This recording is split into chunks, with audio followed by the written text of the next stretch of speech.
Hey friends!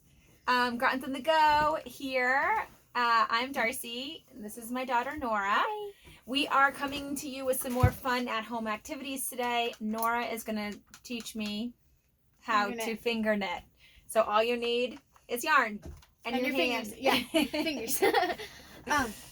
So you start by taking your left hand and laying it flat and putting the string across it. Like, can you guys see? Yeah. Mm-hmm. Yep. Like that. Top this way. So in the between your thumb and your pointer finger. And then you close your thumb. Pinch it. Yeah. So okay. So there's like an end hanging out like that. Yeah. Got it. Then you take your string and weave in between your pointer finger and your middle finger, back out between your middle finger and your ring finger, and then back in between your ring finger and your pinky. And then you do the same thing just backwards. So loop over my pinky, under. So it's like weaving, pretty much. And then once you've done it one time, you should have like one piece of string, between each one. And then you're going to take it again and do that exact same thing, but like make sure the two pieces of string are like spread apart. So it's like you have two pieces on each one, right? Yep. Got it. And then Two back pieces? again?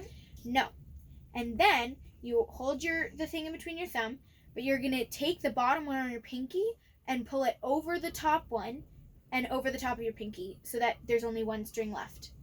And then you're going to do that same thing for your ring finger. Oh, Mom, you don't have two on each. I know, I did something wrong. Yeah, you got to go back around. Yeah, okay. And it ends on my thumb and side? Then, yeah. Oh, sorry. I didn't do that right, guys. Okay. And then it should end like right between Okay, here. and now Then you do your pinky. Over my pinky. Over your... So I'm taking my bottom. Yeah, bottom one, bring it over. Bring it over.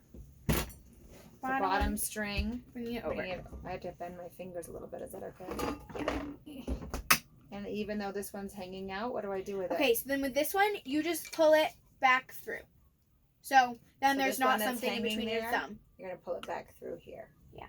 Okay. And then you take your end string, like your string that goes to your yarn, and you weave it back over your around this yeah. way. So it was hanging while I did all that flipping.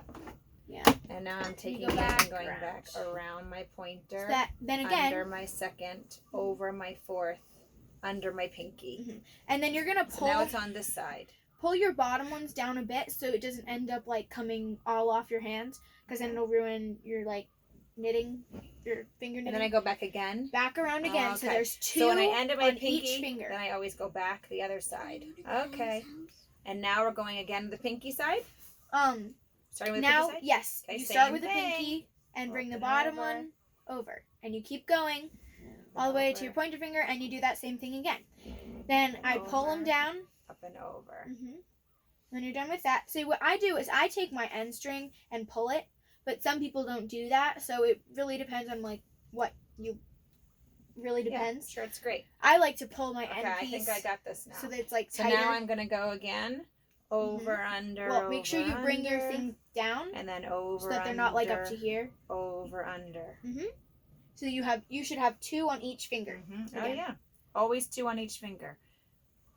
And then once you do that, you just keep doing that same thing over, starting from your pinky. Over. Okay, and then when you are done with your like over scarf or whatever you're making, like you probably shouldn't end like at this much, but when you are done, you take the one from your pinky and you bring it onto your ring finger, so that then your ring finger has two.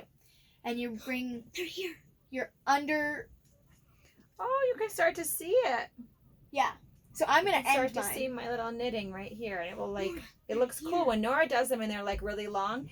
And Nora will sit while I'm reading aloud. Yeah, sorry, she's in the middle of something. So, if you take it off of your pinky and you bring it over to your ring finger, so that your ring finger now has two. Then you're gonna take the bottom one in your ring finger and pull it over, so that now it only has one. And you're gonna take that one over to your middle finger and take the bottom one over, so it only has one again.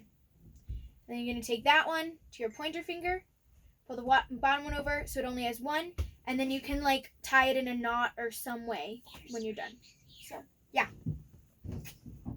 friends just arrived. That's exciting. Okay. Yeah, the kids, I let the kids finger knit when I'm like reading aloud. Like I've said in some of my other videos, I was a Montessori school teacher, and I would let the kids be finger knitting during read aloud time or at circle time. I mean, my kids would finger knit all the time. So the other tip we want to tell you is if you have cardstock, that would be ideal, but if you don't, paper is fine. We probably should have done this before we started, but you want to trace your hand on a piece of paper, your child's hand. I know. We saw that they're here. We saw they're here. You want to trace your child's hand on a piece of paper and cut it out, because if they're not finished when they're finger knitting and it's dinner time or bedtime, and once you have this paper hand, you can legit slide the pinky one off and then onto the cardstock hand. I hope that makes sense, even though we don't have a sample to show you. But you one at a time will just almost slide the paper one up under and then loop your holes on, and it will hold your finger knitting in place until you can come back to it the next day. So hopefully this is a fun, helpful activity. If you're looking for something for your kids to do while they're home and not be on tech 24/7 and plugged in, this is super fun, super easy, and the kids will really make a go of it. And then they come out kind of skinny, but Nora has taken multiple ones and looped them together. She's also decorated her room with almost like paper mache. Those hangy thingies. Yeah, just those hangy thingies that decorate her room so pretty. So anyway, again, stay sane. Subscribe to our YouTube channel. We'll be doing these every single day. Helpful tips. I swear this is not my everyday hair. It's just, what camping life is like. One more thing though. I used to love giving them to my parents as like presents, because they're like easy to do, and they're like, you made it, so you're like excited. You're just like, oh, now I can give it to my mom. She'll be so excited, and like it's a fun present that kids like to gift. To gift. Yeah. Yep. Okay. Bye, guys. Bye.